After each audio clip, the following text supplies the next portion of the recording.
Hey, beautiful, you are listening to the Africana Woman podcast. I am your host, Chulu.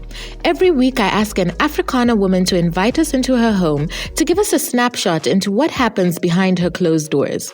I hope you would join me on this journey of discovery, revelation, and self-awareness. I'm not going to lie, it may become uncomfortable sometimes. However, I encourage you to push past your unease and challenge yourself to think differently.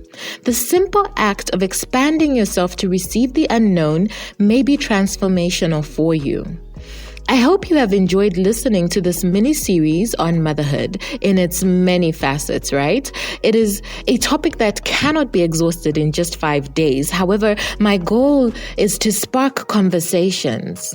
And possibly there might be some change in beliefs and behavior, or at the very least, for us to have empathy for each individual woman's encounter with motherhood.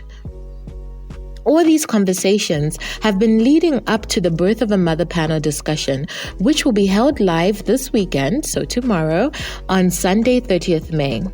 It will start at 3 p.m. Central African time, which is 9 a.m. New York, 2 p.m. London and West Africa, and 4 p.m. East African time, right?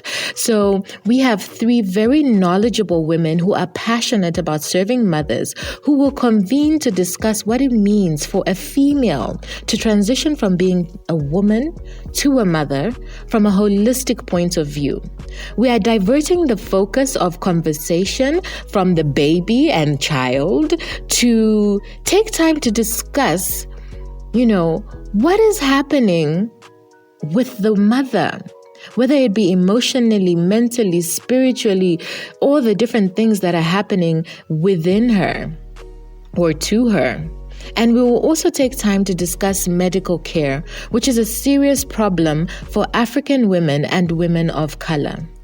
The panelists are Rosie Carter-Suso, who is a UK-based doula, Temi Aregbesola Okere, who is US-based and the founder of the Omugwo Box and holds a PhD in public health, and Lubunga Lucindy Chawelwa, a Zambian-based speaker, blogger, and fitness and maternal health advocate.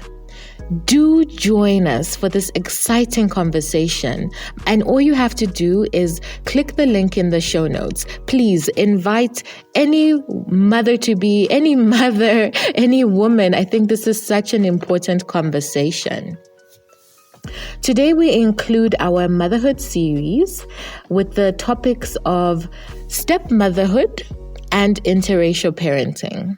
Vanessa Ungapembe takes us on an interesting journey through her experience in a blended family.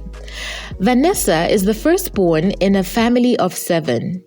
She is an honors law degree graduate with an aspiration to contribute to the economic growth of Malawi by addressing some social economic challenges from household level. That is, providing mothers a rare opportunity for nursing their children in safe, free daycares as they go through a series of trainings that will make them more competitive in the job market. As a firstborn, she delved into the leadership role at a young age, which birthed her passion and interest in people.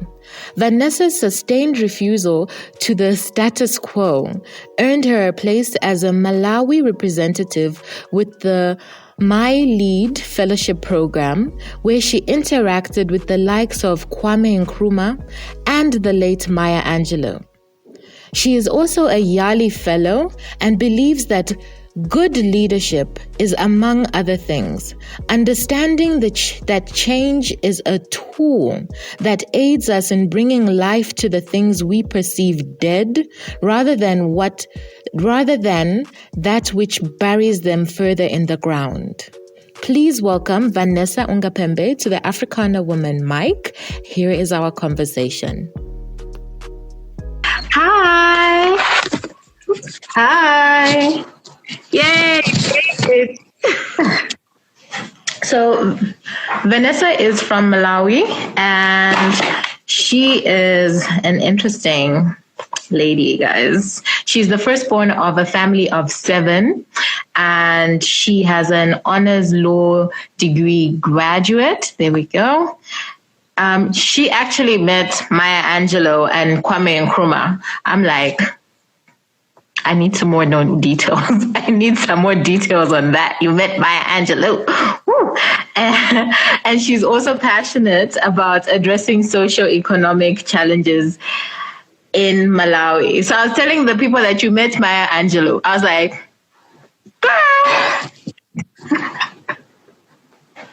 not many people can say that.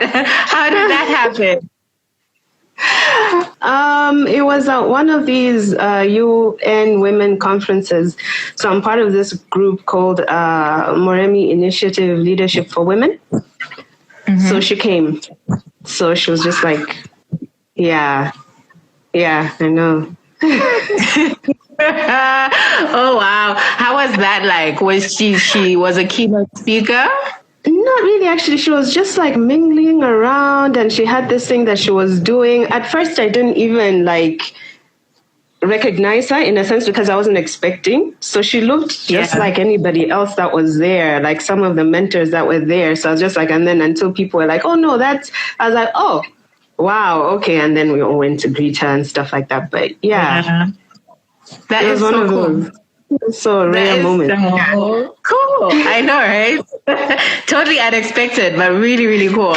Yeah. All right. So I just mentioned a little bit about you, but I would love for you to introduce yourself and just tell us a little bit more about who is Vanessa and what makes Vanessa tick. Okay.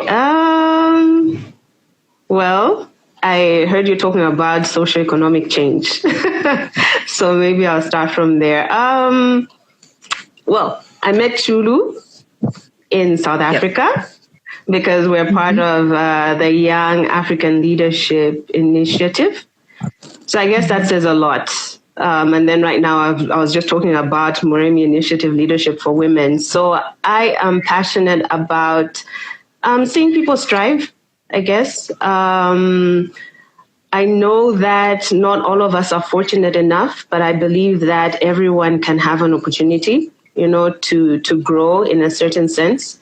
So as a person who is growing and also as a person who is leading people to grow, I think I have a passion in just seeing that, I think that link. I feel like sometimes we lack in the leadership, especially in Africa.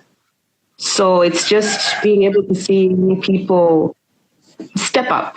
There's so much that we can do. We don't have to leave it to other people. We can do it ourselves.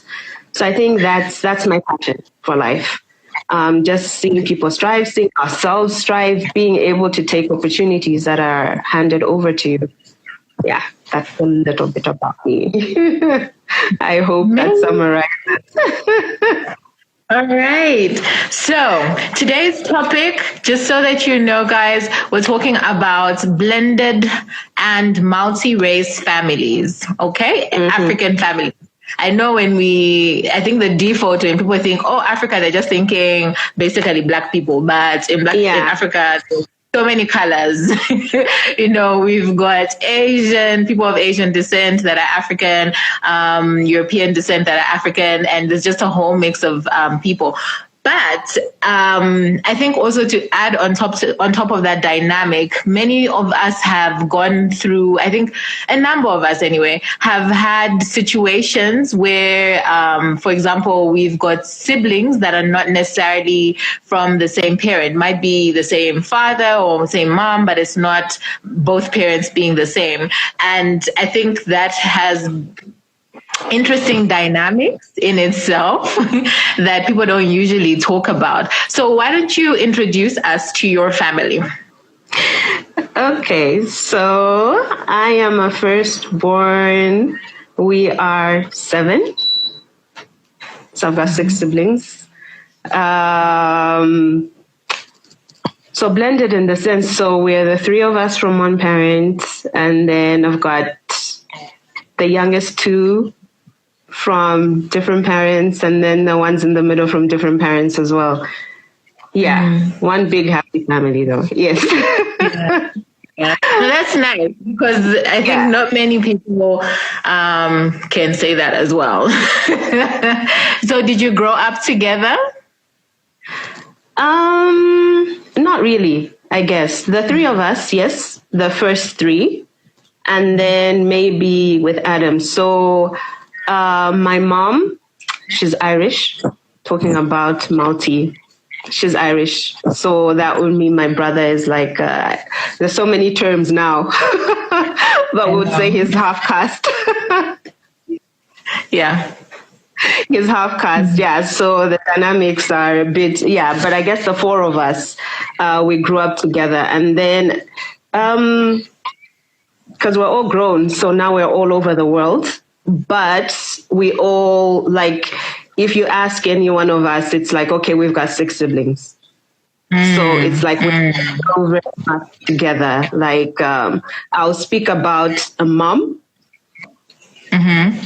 People it's just so, people who don't know me then will just relate to a mom. I'm not going to go into, because then those are my brothers, those are my sisters. And that's just how we grew up. So, yeah, that's interesting. Okay, so I guess how old were you when you met your mom and when she came and joined your family? Okay, I was 8. So, and then my sister and brother were 4. They must have been 4. Yeah. So young. Yeah, that's interesting because I think most times when people think about, let's say when parents split up, usually the children go to the mom, and in this case, your father. So tell us a little bit about that. Oh, well, I don't know the actual dynamics of what happened. We've never really talked about it. But we stayed. So we stayed with my dad. We stayed with my dad. It is kind of strange when you think about it, because as you've put it, most children stay with the mom, but we stayed with dad. So he's the one who's been there. Yeah. So, tell us a little bit about, so you were 8 years old and then I guess your father said, okay, here's new mommy. I don't know. How did that go? Actually, it's a very funny story because the first day they decided to introduce us. So, Mom was a neighbor where we stayed. So we stayed in flats. So she was in the next flat. So I think now when they were like, okay, fine, we're making it official. The kids have to know you properly. So she invited us over for dinner. And that day of all days, I had to be sick. So it was, I can imagine how she must have felt. So we went over, the 3 kids and my dad and then Mom. And we were there and she was trying to, get to know us, being nice and things like that. And she had cooked and she's not a very, it took a lot of effort for her to cook. So she made this meal and then we went and I was sick. I don't know if I had malaria or something, but then I ended up throwing up all over the place. And it ended up being people having to take me to the hospital and things like that. So that meeting did not happen. It didn't go very well. It didn't go very well. So she ended up actually, maybe to her defense, because she ended up having to look after us or after me. Okay. So I guess in a way, it was a nice moment. It was a plus for her because then now we were like, oh my gosh, okay, she stayed, she looked after us, she took, she was so caring about it. And then I guess from there, then it was, she was just kind of always there. Okay. So I guess, how soon did your brother come along? You said his name was Adam? Yes, Adam. Now the age. I must have been 13, 14. That was some time. Yeah, so about 5-6 years from that. Yeah. So in that time, how was it living? Sorry, I didn't even ask. Where were you living at the time? So that was Malawi in Lilongwe. Oh, okay. Yeah. Yeah. So I guess what was everyone else's reactions when you said, "Oh yeah, that's my mom," or you have gone shopping? What was that like? Yeah, it was so strange. I think things have changed obviously now. They're a bit better. You see a lot of multiracial families and things like that. But I think for us, it wasn't that popular yet. You had a number of couples, but it wasn't. So because I was so young, I think that helped. Because I was so young and my sister and brother were also young, we just took it like, okay, this is mom. This is the person we live with. This is our family, and that's it. So in ourselves, we were okay. It's only when we went outside, then we would feel to say, okay, fine, we're a bit different. So talk about going to a restaurant to eat, going to school and having my mom visit, just going anywhere as a family, you would feel the eyes. You would feel the eyes. And then if you say that, okay, no, that's my mom, even worse, because then now you can see the confusion on the face of the people. So it's like, okay, yeah. So it was strange. It was very strange. But in our own little circle or bubble, I suppose we were fine. It's only when other people came in that it was like, okay, fine. This is what's happening, or this is what the world is like. Yeah. So I guess, kids are kids. They're very honest, brutally honest. Did you have any, like your friends question you and ask you what is going on? Or maybe they're calling you a liar. I don't know. Okay, fine. No, not really a liar. I don't think it ever got, unless they didn't say it in my face. But, yeah, of course, my friends had a lot of questions. I think especially when they would meet my mom first, they would have a lot of questions. So I'm like, okay, so you mean, okay, wait, what type of thing? But then after that, because like my mom would come to visit us at school all the time, so my friends became very familiar with her. So I think that helped. The fact that she was so involved in my life, that helped with the questions. From people. Yeah. So again, I think this is probably more popular thoughts, but when people think about two people coming together and there are already children in the mix, I think more so like back in the day, it was just like, oh, the evil stepmother and all of that kind of thing. But what do you think that your mom did did right? Like, what would your advice be for somebody who is possibly considering, mixing families? Or let's start with, what's the definition of, how would you describe a blended family? Oh, okay. Oh, just exactly as the word says, blended. So you've got a mix and match of, it may be adopted people, different races, just, I guess, not biologically. So also like step parents and things like that, where you're not really biological. Yeah. I guess. Yeah. Yeah. So what do you think your parents did that made you guys feel so comfortable in saying that, okay, this is our family and, this is who we are? Yeah, so the evil stepmom thing, I mean, and then obviously we had all watched Cinderella at that time. I was like, whoa. And that's one expectation actually a lot of my friends would have, like, that was so, how is it, like, stuff like that. But I think the biggest thing was she accepted us. We all kind of like just gelled. if that makes sense. But I guess it was more from her because I guess she was the one coming in and there were already 3 kids. So she honestly, she poured herself out. There was no gap. So we didn't feel as if there was no mother figure. She felt it. And she was there all the time, like in the good times and in the bad times. And she made us feel like we were her own. I think that was the biggest thing. I think at the end of the day, all children want to feel is loved. You know, I think if you give them that, they accept it. They come to the point to say that, okay, fine, this person is not here like to do me harm. They're just here.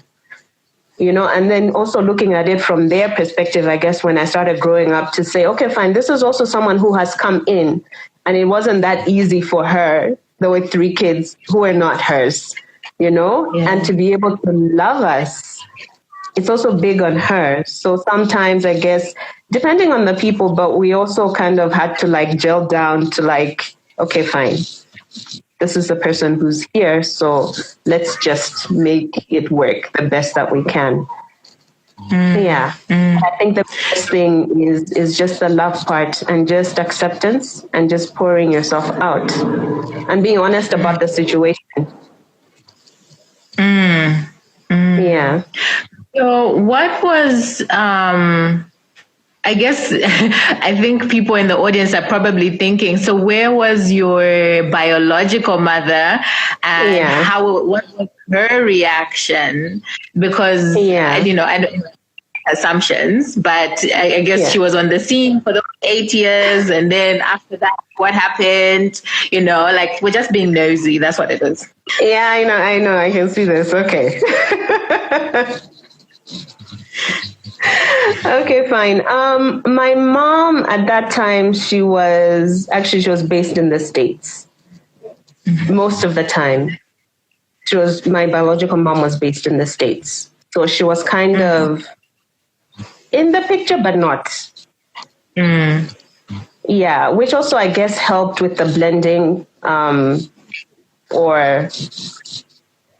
with us, like seeing her as the mother figure at that time. Because my mom was not really in the picture.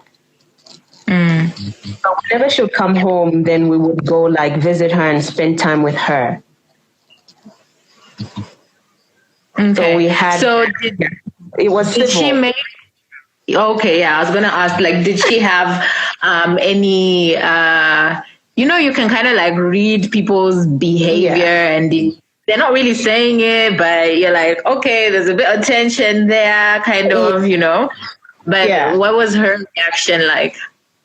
Funny enough, if the memories that I have of like my biological mom and my stepmom, if they would meet, they would talk, they would laugh, and then that was it. Obviously, it wasn't for like long periods of time. I think the biggest concern my biological mom would have is whether we were fine. And as we're saying, you know, the connotation of a stepmom, everyone thinks, okay, my children are going to be mistreated and all these things. So I think that was her biggest concern. But once she knew or she found out who my stepmom was and she was comfortable enough that we were okay, then she was okay. Yeah.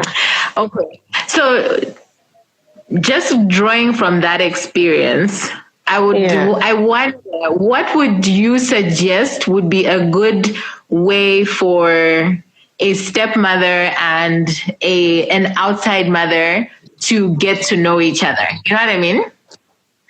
Yeah, I guess. Okay. It's a bit difficult because, you know, you still have those dynamics. I'm like, because you're already pissed off with the dude, and then, you know what I mean? Like, I'll be up in there like... I'm thinking, I start getting to know her. Okay, then it's for your kids, but like, how do you do that?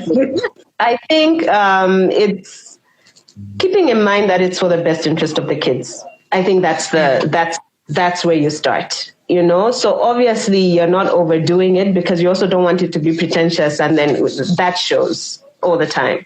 So I think like the way we did it or the way that it was done, which I think looking back now was a good way. I think you make use of celebrations. So like birthdays, Christmas, those type of things.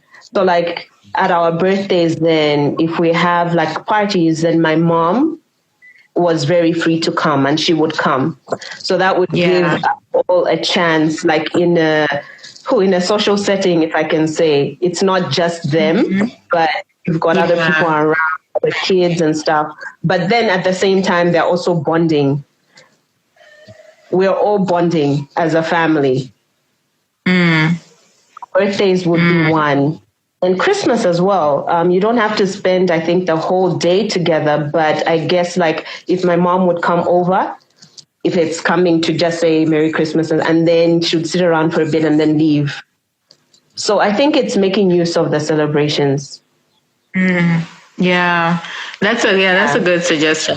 That's a good suggestion. It sounds like it's very civil. Yeah, I thank God that it was. Honestly, I can only thank God. Multi-parent, type of situation. In my mind, I cannot even think of like, the mothers like sitting together. Like exactly. That sounds like a very, civilized, situation. Honestly, it was. Let me leave it there. It worked. Okay, so tell me a little bit about when Adam came, when they broke the news. Did you feel threatened? Like, oh, okay, they're going to have their son and then we're just going to be here. Like, what were your thoughts around that? Or how did they break the news?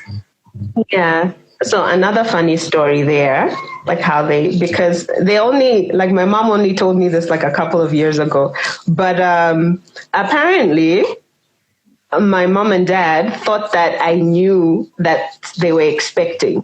So now they started going into panic mode to say, oh my gosh, so now we have to break it to the kids because I think Va knows and stuff like that. I had no clue in my mind, like zero clue. But when they told us, we were so happy. And I guess this is where I'm saying the difference is because we were so much in our bubble. That was our brother. There was no thinking of anything. We were just excited that we were going to have a small little brother running around the house. That was it. Like that was our brother. There was nothing else. We had no thoughts. Okay, mom, dad, we're having a brother, full stop. So it wasn't like we don't even it's not even step. It's like that was our brother. That's it. So we were really happy. And when he came, just continued as so, like Adam is our brother. And I guess even my friends who know me, they all know, okay, Va, how's Adam? That's it. So I guess I would ask, did you have any conversations about race in your family? Yeah, this is the funny thing now that we're doing this talk. We kind of did, but not. It was more based on incident. Like I'm saying, like if we go out and something happens and things like that, then maybe my parents would sit us down and just say like, okay, this happened. And, just to speak over the situation, but never in terms of that, okay, fine. So we're going to be this type of family and da, da, da, da, da, da. No, never that type of conversation. Yeah. Interesting. Yeah. I guess. Yeah. Okay. And okay. So now I'm just tracking back to what you had explained. So you've got your three at the top, and then you've got Adam, and then you've got three others afterwards, right? Yeah. Yes. Okay. All right. So how long did what's your mom's name, by the way? Oh, Helen. Helen. Yeah. How long was Helen with you? So since I was 8 till I was just before uni, so I was like 21, 20. That's grown. Somewhere there. Yeah, exactly. That's a lot. Yeah, that's a long time. So that's like how many? 2, 12, 13 years. Yeah, about there somewhere. Yeah. Okay. That's good. Yeah. And I guess what's your relationship like now? Well, I guess because we don't live in the same country, and then now obviously I'm all grown up, as she puts it. But we're fine. Like, we're fine. She's mom, and that's it. We talk. She came to see her grandkids, was it last year? So yeah, I think we're good. Yeah. She came to my wedding. Yeah. So yeah. Tell us about your wedding. Who was there? Okay. How many parents tables did you have? Big I shouldn't have brought up the wedding. I want to know how many parents' tables were out there.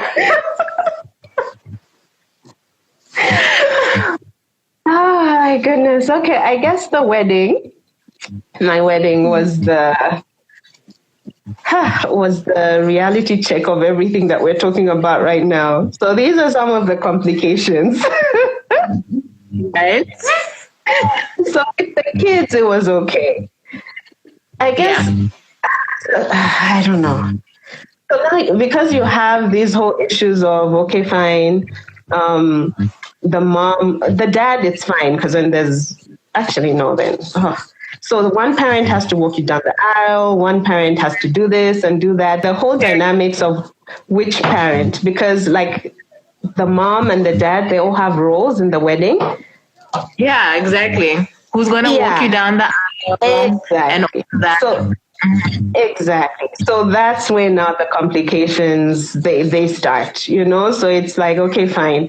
So I guess we had to make it civil, but like I can imagine being a fly on the wall at the wedding and just seeing the reaction of people. But we were just like, okay, guys, well, it is what it is. Because then if they say, will the parents of Vanessa come and do the parent dance? So it had to be my biological parents. And yet my step parents were also there, like all their partners are also there. So it was just like, okay.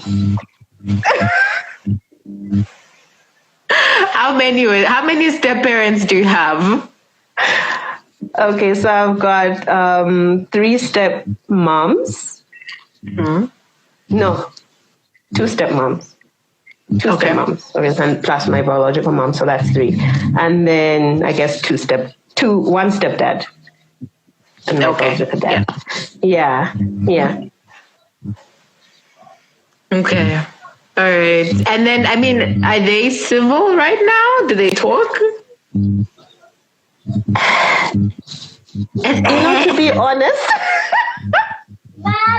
To be honest, it's they're as civil as they can be, I think. Yeah. We haven't had drama. We haven't had any big drama. I think they're civil.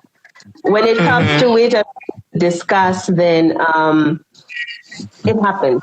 If we need to meet, it happens. And we do what we need to do, and then we leave.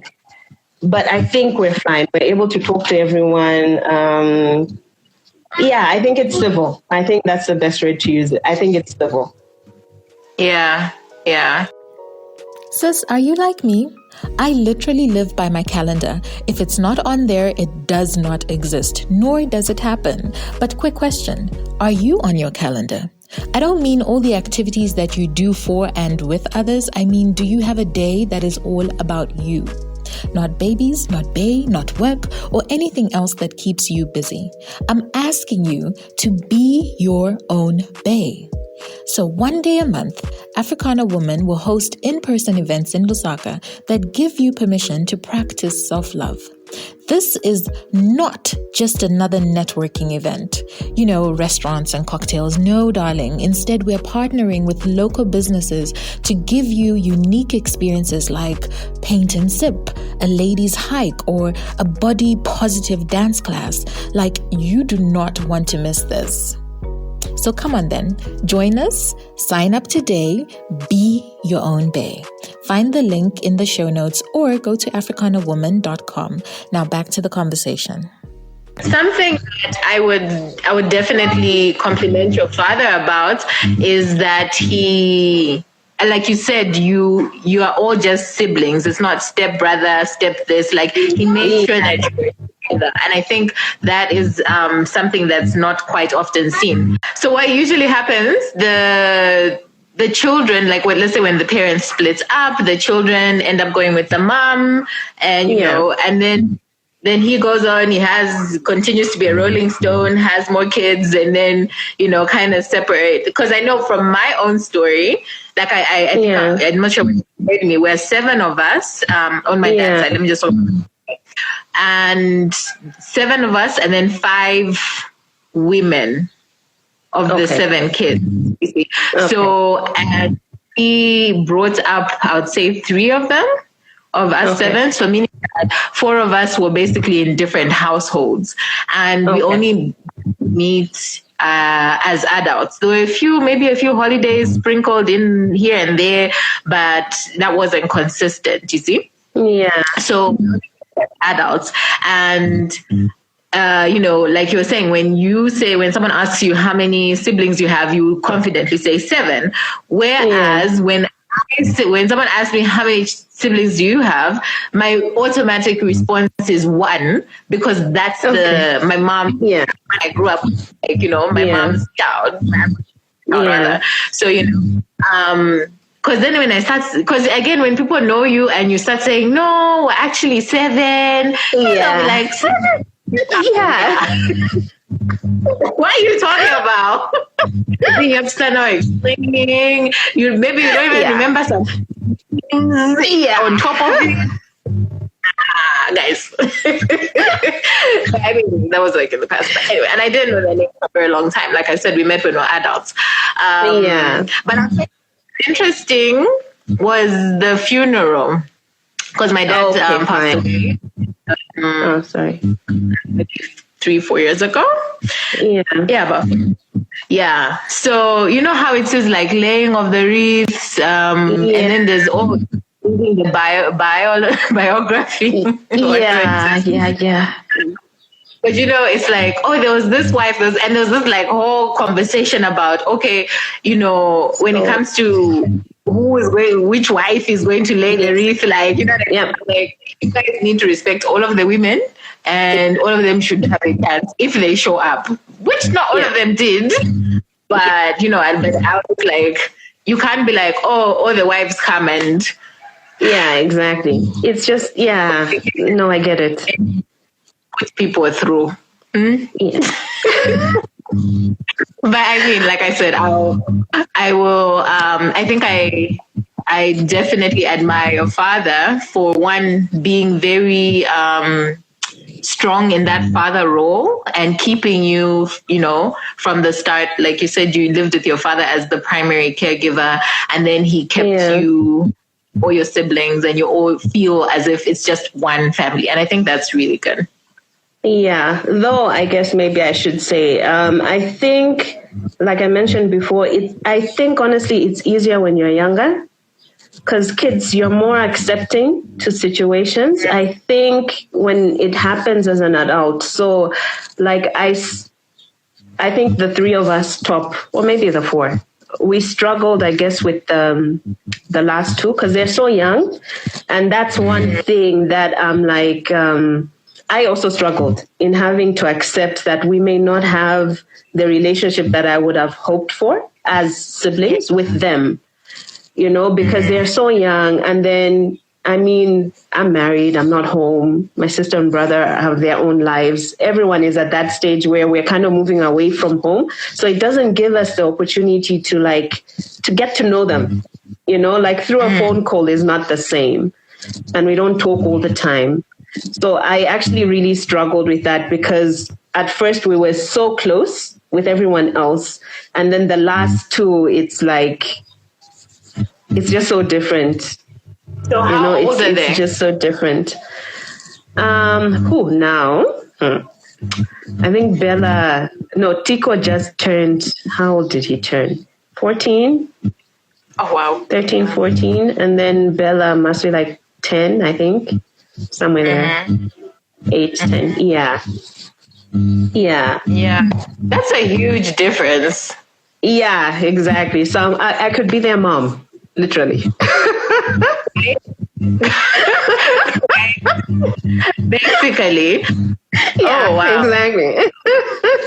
So, I mean, what do you do, like, to bond? Do they come, like, for holidays and things like that? They do, but that's the thing, I guess. So we don't really see each other. Whereas with Adam, even before, we would see him, like, even when because then he lived with mom when my parents separated, and he would come home every year. You know, so we still had that, you know, but like with Tip and Bella, I can't remember the last time I saw them. They came to Lusaka the last time, but they were small, you know, it was a long time ago now. So I try, like I call them on their birthdays and things like that, but it's not enough. You know, it's not enough.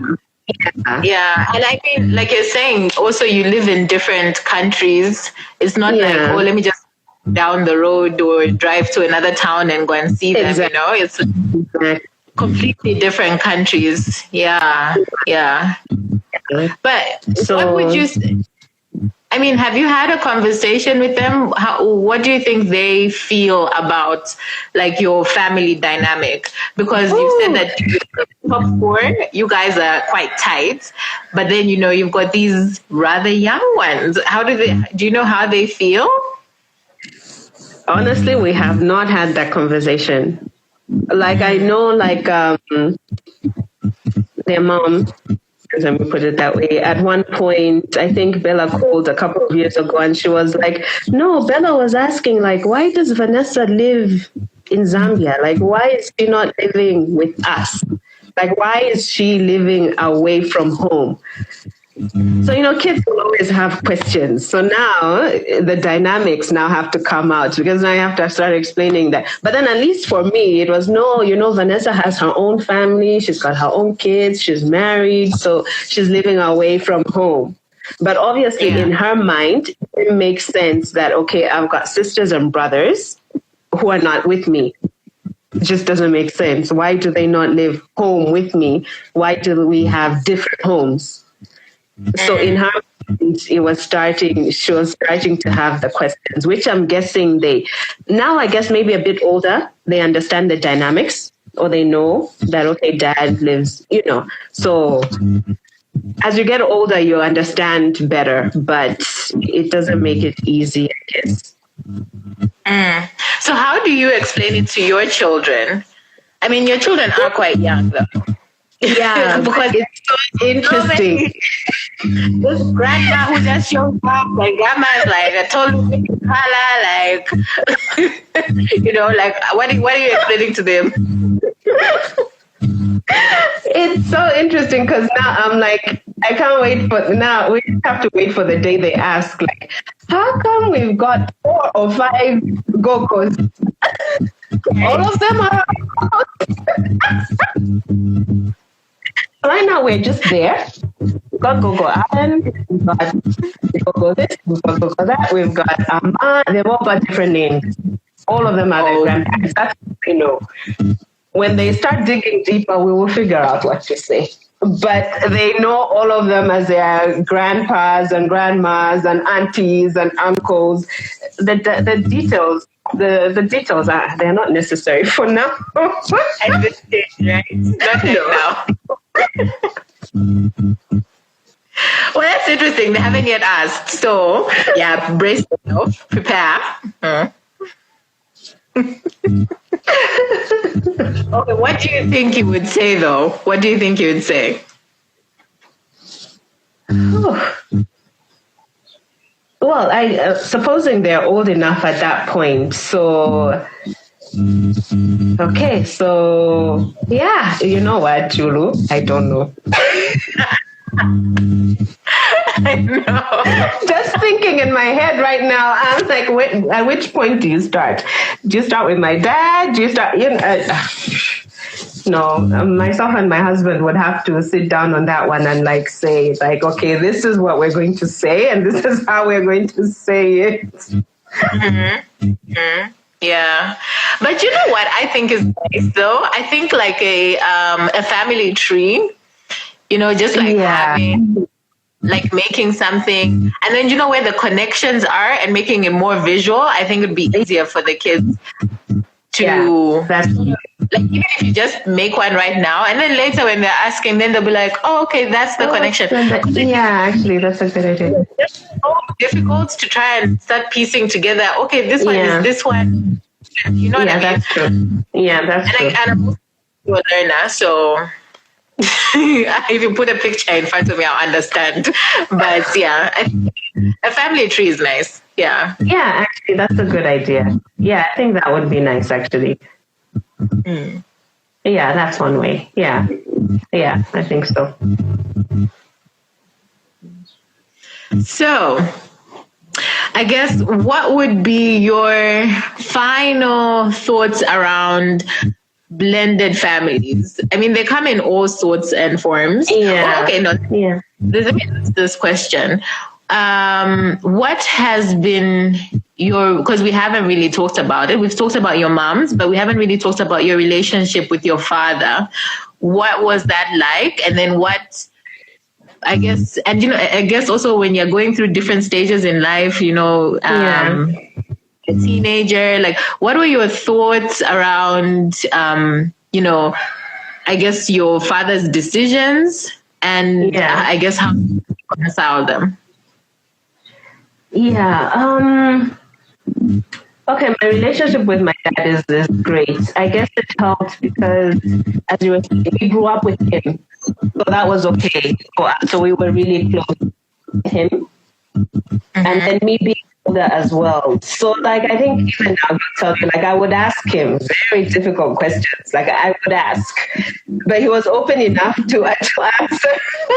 Even like now, I will ask him, and I'll be like, "Dad," But I think our relationship was okay. Though, now that's speaking from me, because we were with him. I think it's different for the others who have not been with him.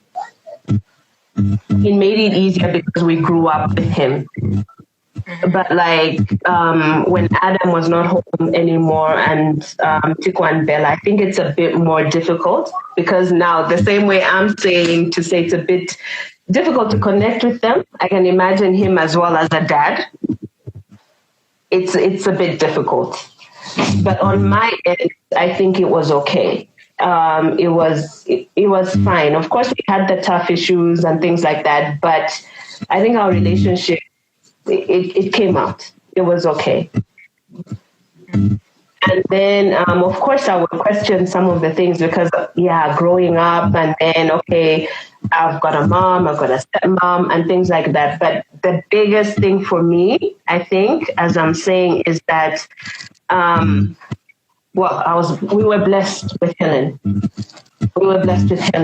We didn't feel alone, if that makes sense. I didn't go through that whole thing where I didn't know who I was. I wanted to.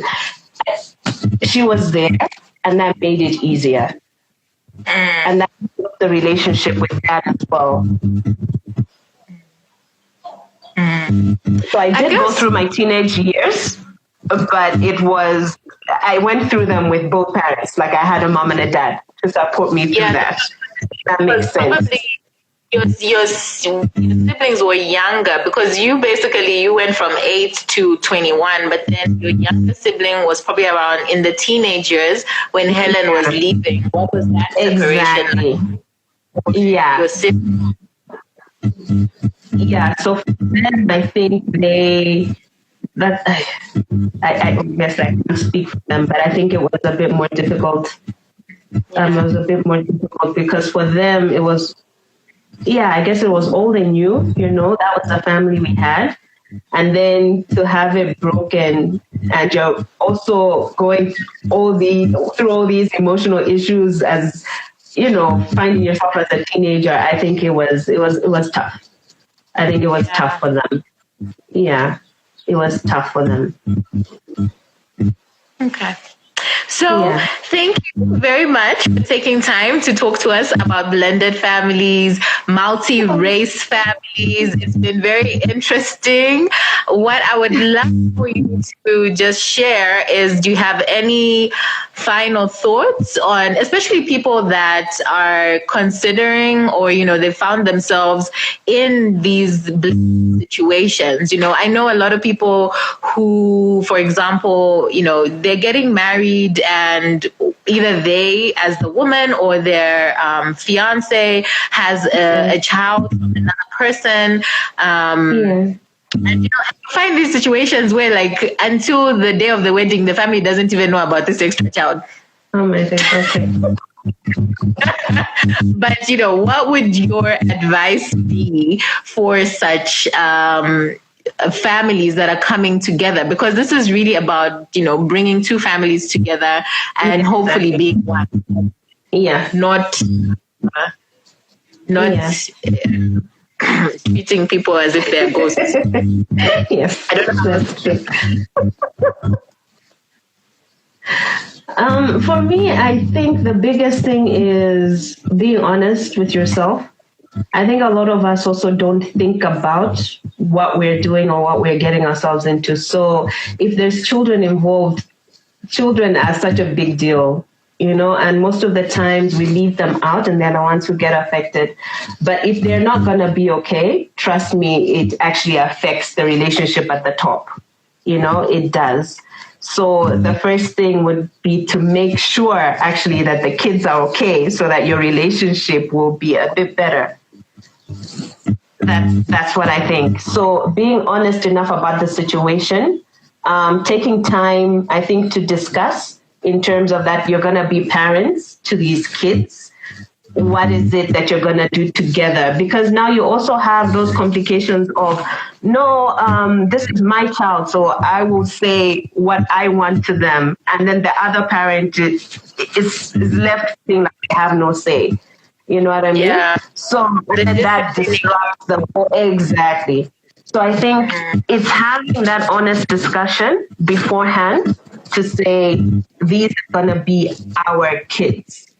These are going to be our kids. So it means nobody should feel less or above. All should be treated equal. I think that's the biggest thing. But it's not that easy, which is why I'm saying I think you have to be really honest about the situation and have the discussions. As parents, have the discussions. Because it's not just, okay, fine, so we're here.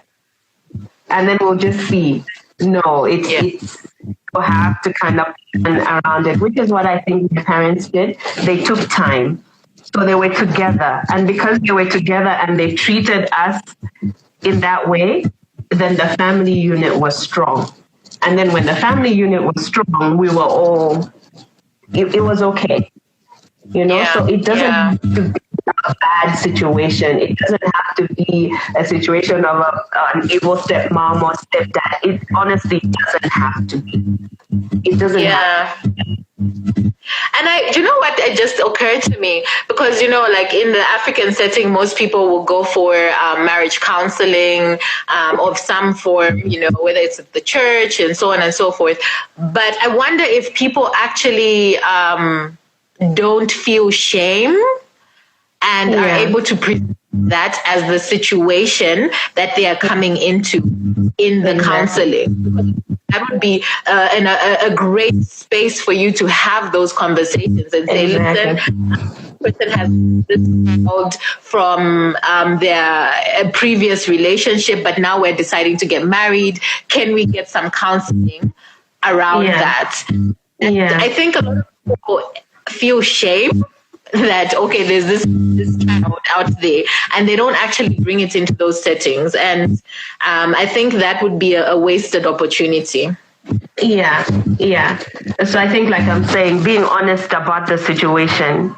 Look, it is what it is. So we also, I feel like mindsets at some point, because we have this thing of, okay, no, that's not your child. How are you raising someone that's not your child? You know, from both ends. So you might be okay, but then when people start talking, you start questioning yourself. You know, you can start out thinking, okay, fine, it's not my child. Maybe. So you reserve yourself. So that's why I think I'm saying to say, be honest with yourself in the situation. And then at the end of the day, it's about you and your spouse coming together as a family unit. Everyone else is just there to talk, but at the end of the day, it's you guys in your house. You know, it's you guys in your house, and it's you guys want what you want for your family. So it's about being honest and accepting the situation as it is, so that you can, in what have I learned now? You can enjoy it rather than endure it. Ooh, I like that. Enjoy your life, enjoy your blended family. Enduring it. That's a good one. Good one. See, now I've got so many other questions coming up, because I feel like what you just said is, having that pressure from extended family, and them seeing the children. Oh, that's their child. It's not our child. So, and it making it difficult for you to go to family functions and for the children to feel excluded and things like that. Yeah, I think in general, Africans in general, we need to have a better mind. The children But Vanessa, it's been so much fun. We're coming up to an hour, and thank you so much for telling us your story and sharing with us your experiences in a blended family and a multi-race family. I think your parents were dope, though. Yeah, honestly, I think I should give them credit. I should give them credit. I think you should. So I saw some comments. Kako Michelle David, she says that when you were talking, she said, I agree. And most times as parents, we don't realize our actions have a long-term impact on our children. So like you were saying about being honest about the situation. So she agreed with that. And so thank you. This has been fun. And I'm so excited. Just so you know, I forced Vanessa to make an Instagram account.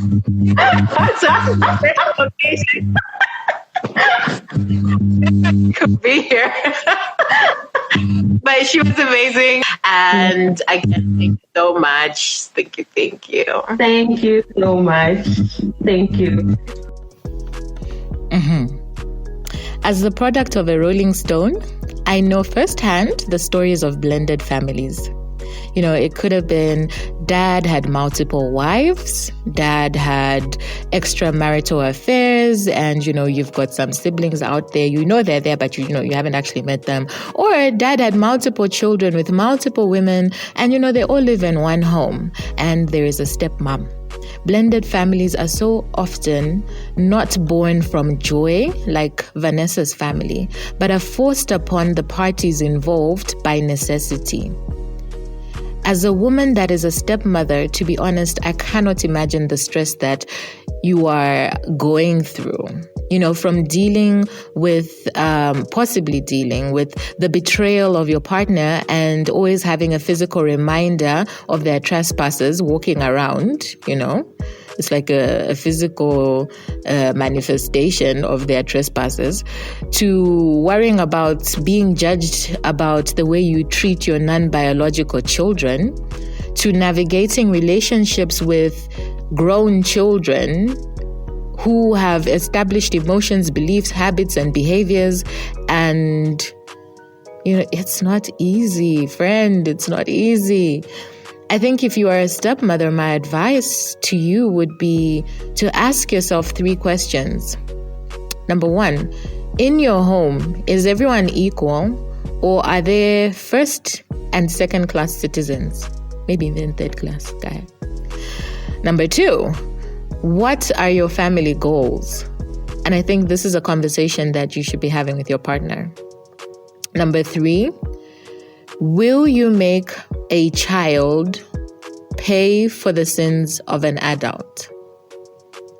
So, some food for thought. Vanessa, thank you so much for sharing your story and proving that blended families can work. Thank you, dear listener, for making us part of your day by listening in. I truly appreciate you. Please, can you help me get the word out about the Africana Woman podcast? Especially if you enjoyed this particular episode, all you have to do is take a screenshot of the episode and you can post it on your social media stories. Don't forget to tag at Africana Woman, or you can tag me at Chulu by Design. I love to see your feedback. You can also rate and review the show on Apple Podcast, and this really, really helps us with exposing the podcast to more African women.